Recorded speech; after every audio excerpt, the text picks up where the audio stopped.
अमरावतीच्या ग्रामीणमध्ये हेल्मेट सक्ती करण्यात आली आहे। मात्र मोहिमेचे सुरुवातीचे दिवस असल्याने पोलीस कडक भूमिकेत नसून नरमाईची भूमिकेत दिसून येत आहेत। हेल्मेट न घालणाऱ्यांना दंड न ठोठवता थेट हार घालून स्वागत करण्यात आलं। या आगळ्यावेगळ्या भूमिकेची मोठी चर्चा रंगली आहे। अमरावतीच्या ग्रामीण भागात सोमवारपासून हेल्मेट सक्तीला सुरुवात झाली। त्या अनुषंगाने अमरावती पोलीस सतर्क झाले आहे।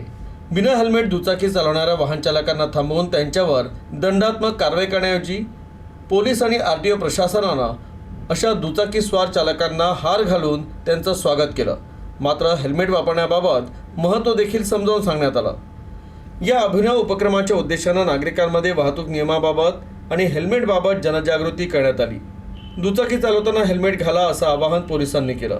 मात्र सध्या तरी सुरुवातीच्या काळात नरमाईचं धोरण राहणार आहे। मात्र प्रशासन यानंतर कडक भूमिकेत दिसेल असं प्रशासनानं स्पष्ट केलंय।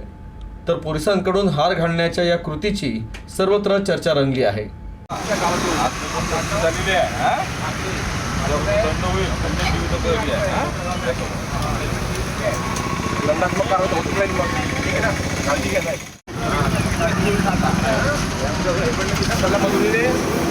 इथं चालला काळजी घे राजा, हेल्मेट घाल, आज कामच करतो, भाऊ